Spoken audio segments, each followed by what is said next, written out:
Olá, segundo ano. Tudo bem? Vocês estão tranquilos? Lembram da nossa última aula? Foi legal sobre fungos, tá? Pessoal, vai me desculpando o improviso, tá certo?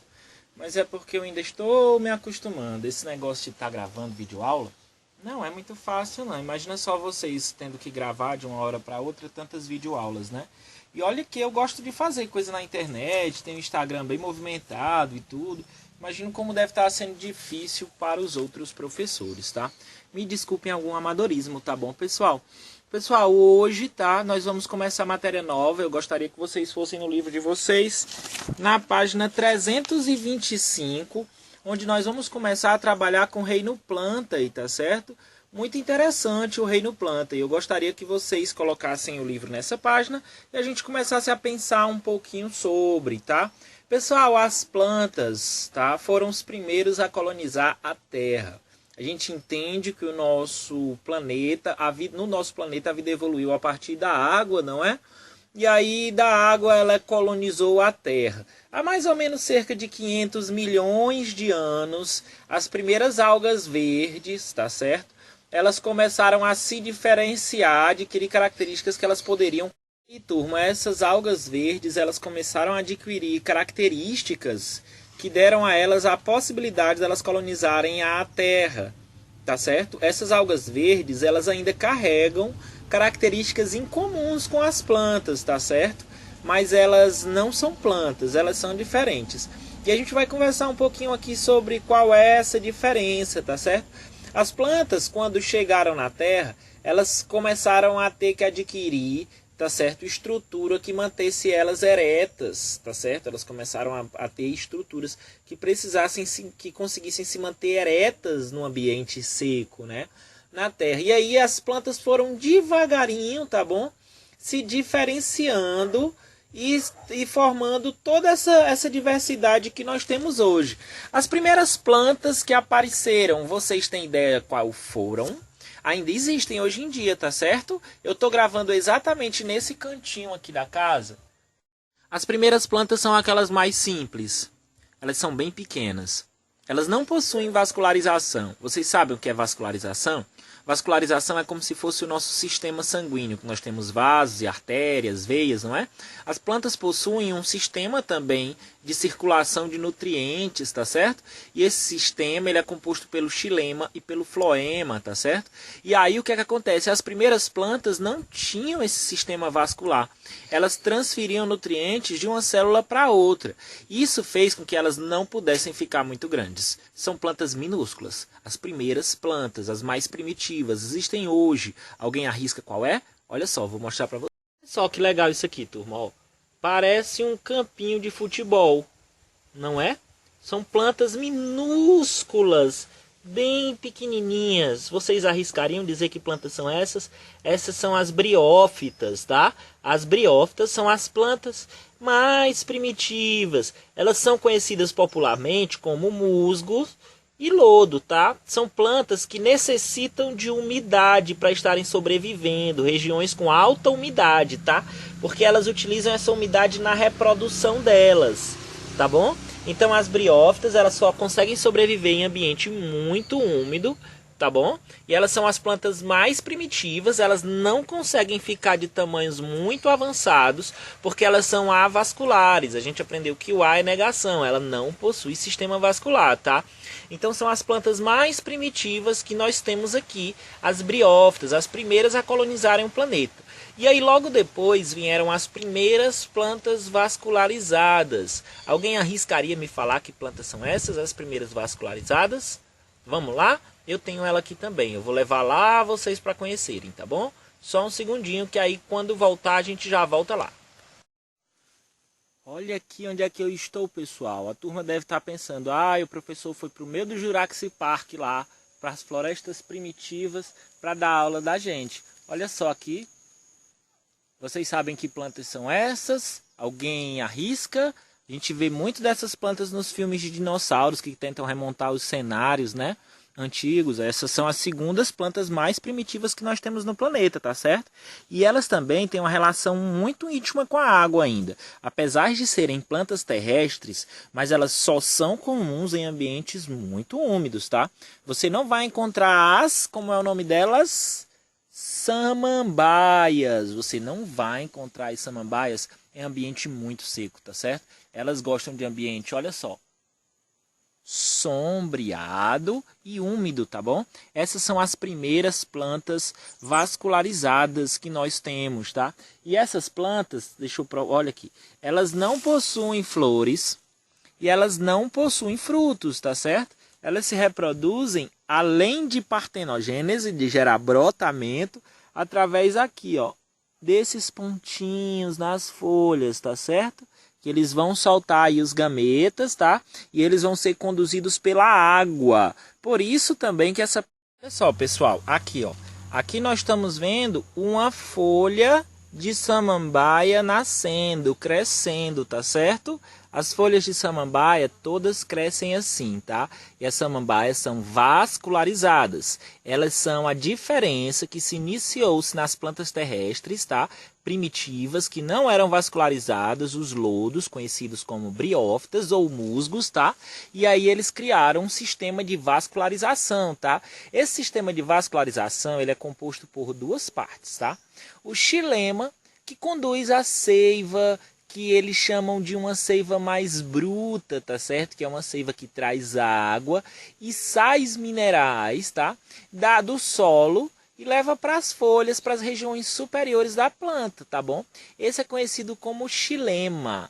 As pteridófitas, portanto, as samambaias, foram as primeiras a possuírem o xilema, que leva a água e os sais minerais do solo para a parte superior da planta, tá bom? Foi um marco aí na evolução das plantas, o sistema vascular, tá? E aí ele é só o xilema?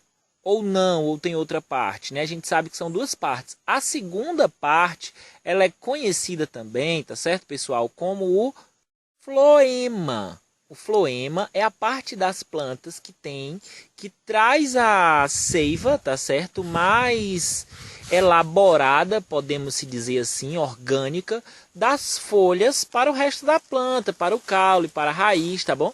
É o floema. Então aprendemos aqui sobre as pteridófitas, tá? Que foram as primeiras a ter xilema e floema. Eu vou mostrar para vocês agora como é que então isso funciona, trazendo os nutrientes. Tem um tipo de anel que nós podemos fazer nas árvores, tá? Que pode servir como técnica para controle de espécies daninhas, né? Vocês estudando comigo, com certeza vocês lembram, já ouviram falar das espécies exóticas invasoras, não é? Então, algumas espécies de árvores, por mais estranho que isso possa parecer, elas são extremamente danosas para o nosso ambiente. E aqui no sítio, por incrível que pareça, também temos esses tipos de árvores, tá? Então vou mostrar para vocês aqui como é que eu posso utilizar do meu conhecimento sobre a função do xilema e do floema para controlar essas espécies aqui, tá bom? Essa espécie aqui tô caminhando para lá, já quando eu cortar eu já volto lá com vocês. Então, falando em xilema e floema, eu vou mostrar para vocês aqui como essa técnica de conhecer a função do xilema e floema pode me ajudar a controlar espécies exóticas. Olha só, isso aqui, pessoal, é um pé de azeitona roxa. Ela é uma planta indiana, ela se encontra em uma área de alta utilização aqui no sítio. A gente planta banana, pimenta, coisas assim, sabe? Estamos querendo também ampliar agora, depois da quarentena, as nossas culturas, né, aqui. E aí o que é que acontece? O pé de azeitona, ele é invasor, nasce muito, tá certo? Diferente das espécies nativas, que tem maiores restrições para estarem nascendo. A azeitona indiana, invasora, nasce muito. Eu preciso tirar essas azeitonas, mas aí eu não quero ter o trabalho de ficar batendo machado o dia inteiro. Eu vou tirar elas gradualmente. O que é que eu faço? Eu venho aqui na azeitoneira e eu retiro, como vocês podem observar aqui, a casca. Toda a casca e deixo só no lenho. O que é que vai acontecer? Se a gente sabe que o sistema vascular é xilema e floema, no lenho a gente sabe que vai passar a seiva bruta que vai vir da terra, trazendo água e sais minerais até as folhas, tá certo? E aí, se eu faço esse tipo de método, que eu retiro a casca por completo, faço um anel na árvore, ela não vai conseguir trazer a seiva elaborada lá de cima aqui para baixo. Vai acontecer exatamente isso aqui, tá bom, pessoal? A árvore vai morrer aos poucos, tá? Quais são espécies invasoras aqui que eu controlo aqui no meu sítio, tá? Principalmente a azeitona. Em Fortaleza, nós temos um grande problema com a árvore de Nim, né? Que acredita-se que ela prejudica as abelhas, infertiliza as aves e tudo. Se ela prejudica as abelhas e as aves, eu não sei. Tem que se provar cientificamente para mim poder afirmar isso, tá certo? Mas ela está invadindo, ela é uma espécie extremamente daninha, está invadindo todos os ambientes naturais, tá certo? Florestas, bosques, com aquela vegetação natural que os nossos animais evoluíram relacionados com ela, essa árvore está invadindo e tomando o espaço das espécies nativas, tá bom? Então, aprendemos sobre briófitas, tá? Que são avasculares, pteridófitas, que são plantas extremamente primitivas e vasculares, tá certo? E agora nós vamos aprender sobre quem, tá certo? Sobre as gimnospermas, tá?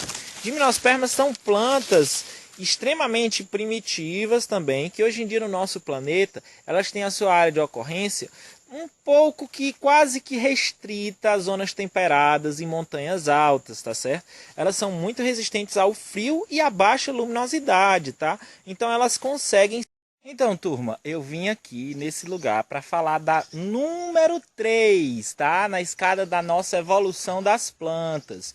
Aprendemos que elas saíram da água há 500 milhões de anos, tá certo? Que elas se diferenciam das algas por alguns aspectos interessantes, tá bom? As plantas, elas possuem um embrião nutrido pela mãe dentro da semente. Esse embrião nasce, tá certo? Com espécie de reserva colocada naquela semente pela mãe, tá certo? E aí aprendemos as briófitas, as pteridófitas e vamos agora para as gimnospermas, as plantas de sementes nuas, tá? Essas plantas aqui, elas são bastante primitivas. Vimos que a partir das samambaias já possuem xilema e floema, são vascularizadas, né? Elas habitam no nosso planeta, principalmente zonas muito altas, com baixa temperatura, zonas temperadas, tá certo? Com baixa luminosidade e baixa temperatura também. E elas já possuem, a diferença aí para as samambaias, que elas possuem sementes e grãos de pólen, tá certo? Elas têm a semente desprotegida pelo fruto, não vai ter ainda as flores complexas que nós temos nas outras plantas, nas mais evoluídas, tá? Mas elas já podem ser também, pessoal, já monóicos e dioicos. Eita, professor, esses nomes esquisitos, mas o senhor já comentou com a gente para a gente dar uma olhada nesses prefixos e sufixos, que a gente geralmente já tem quase que a resposta. A gente já sabe que mono é alguma coisa com 1 e dioico é alguma coisa com 2. Muito bem, pessoal. Então, algumas espécies de pinheiros, tá certo? Elas são monóicas, ou seja, a planta já é macho e fêmea ao mesmo tempo, tá? Só precisa de um ali para estar se reproduzindo. Ela pode fazer até a conhecida autopolinização, não é? E outras já são dioicas. O que é que isso quer dizer? Existem indivíduos do sexo masculino, indivíduos do sexo feminino, tá certo? Não só os pinheiros possuem isso, mas outras plantas conhecidas também. Como nós conhecemos muito famosamente o mamoeiro. O mamoeiro, pessoal, esse mamão delicioso que a gente come aí no mercado, ele provavelmente vem de um pé de mamão fêmea, tá? Os pés de mamão macho, quando dão mamão, são mamãos pequenininhos. Nós temos orquídeas também, do gênero Catasetum, tá? Que podem ser macho e fêmea. E várias outras plantas, que talvez os meninos lembrem aí. Que talvez seja macho e fêmea, né? Outras plantas aí que também tem macho e fêmea. Depois dos musgos, nós vimos quem? Nós vimos as samambaias, as pteridófitas, tá? Depois vimos as gimnospermas e agora nós vamos ver as angiospermas, tá bom? Aprendemos que a diferença, tá, da alga para a estrutura dos musgos, tá certo? Existe, tá? Ela não é tão grande, as algas são autótrofas, fotossintetizantes, as plantas também, mas as plantas adquiriram estruturas para colonizar a terra com mais facilidade, tá certo? Como ela tem embriões nutridos pela mãe, tá certo? Elas vão ter também estruturas que ajudam a se manter eretas, tá? E algumas vão ser vascularizadas, as que não são briófitas, né? E aí passamos pelas pteridófitas, né? Que aí elas já têm xilema e floema. Depois passamos para as gimnospermas, que já possuem grão de pólen e semente. E agora nós vamos para as angiospermas, aquelas com frutos, com sementes protegidas. Além de frutos, essas plantas têm outras características que são as suas flores, tá? Aqui vocês podem ver uma vinagreira, que é uma planta comestível com uma flor, tá? E depois que essa flor for visitada por um animal, ela vai passar a formar um fruto com sementes, tá bom? Antigamente as plantas não se utilizavam dos animais para sua reprodução, tá certo?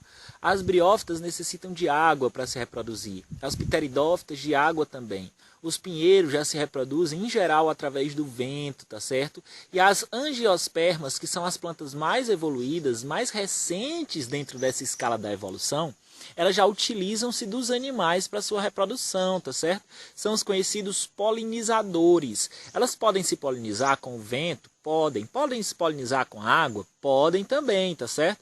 Mas elas têm essas flores super bonitas e super atrativas, muitas vezes com odor, tá certo? Com cheiro, com néctar, um presente para o polinizador, para que ele seja atraído. E aí o polinizador vai lá, se suja com um pouquinho de pólen, viaja para outra flor de outra planta com uma carga genética diferente e deixa esse pólen que saiu da parte masculina na parte feminina da outra planta, tá certo?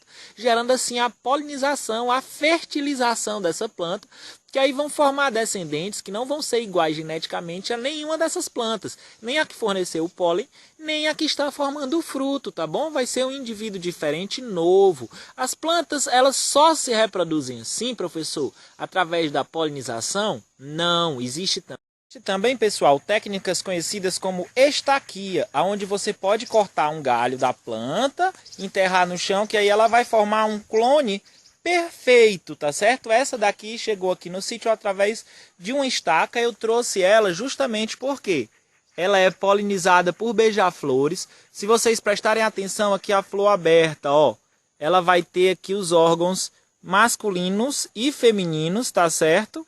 Olha aí que legal. Aqui onde ela coleta o pólen, onde ela libera o pólen, tá? Esses maiores, esses dois, ela libera o pólen. Esse menor, ela coleta o pólen. Então, o beija-flor vem aqui, se suja de pólen, se alimenta do néctar que tem dentro dessa flor, tá certo? E aí, quando ele vai para outra planta, essa outra planta, portanto, vai receber o pólen dessa, tá? Vai ser fecundada e aí vai formar sementes, tá? Que em geral nessas plantas aqui, que são as angiospermas, estão dentro de frutos. Professor, todos os frutos são comestíveis? Não, pessoal, nem todos os frutos são comestíveis, mas muitos são, tá certo? Na verdade, grande maioria deles é comestível, tá? E aí, professor, para que serve esse sabor? Para que serve essa cor? Para que serve o fruto? Explica pra gente. Vou lá agora com vocês, tá? Em alguma planta que tenha... A gente ir ver os frutos, eu passei por essa planta aqui e quis falar sobre ela com vocês, tá certo? Olha só que bonita é a flor dela. Pessoal, isso aqui é a flor? Na verdade, ainda não. A flor vai sair daqui de dentro. Isso aqui é apenas um botão. Mas, professor, tão vermelho, tão bonito. É, pessoal, algumas plantas, elas modificam as cores das folhas que moram, que habitam, que estão localizadas ao redor da flor. E aí ela vai tornar a flor atrativa, se a flor não for tão atrativa. Por exemplo, essa planta, a flor dela de verdade é bem pequenininha, branquinha. Mas para que os beija-flores, os insetos encontrem essa flor, ela deixa um monte de folha cor vermelha, tá certo? Do lado da flor, para tornar a flor atrativa. Tem outra planta ali que eu lembrei agora, que faz isso aí, leva isso muito a sério. Eu vou levar para vocês conhecerem, tá bom? É a bico de papagaio. Essa aqui também, os beija-flores adoram, tá? É o camarão jamaicano, viu? Comentando com vocês sobre algumas adaptações, tá certo, das angiospermas para atraírem os animais para polinizarem as suas flores, tá? E eu estava falando de algumas plantas que tornam suas folhas coloridas ao redor das flores para chamar a atenção dessas flores, tá? Que normalmente são pequenas, por isso que elas precisam deixar essas folhas coloridas para atrair os seus polinizadores, pessoal. Olha essa daqui, que interessante. Essa é a famosa bico de papagaio. Olha a florzinha dela aí no meio. Como é pequenininha, tá? Mas aí, ó, ela com essas folhonas vermelhas, ela vai conseguir atrair com muito mais facilidade os beija-flores e insetos para ela poder se reproduzir, tá certo? Professor, planta só se reproduz se vier beija-flor e inseto.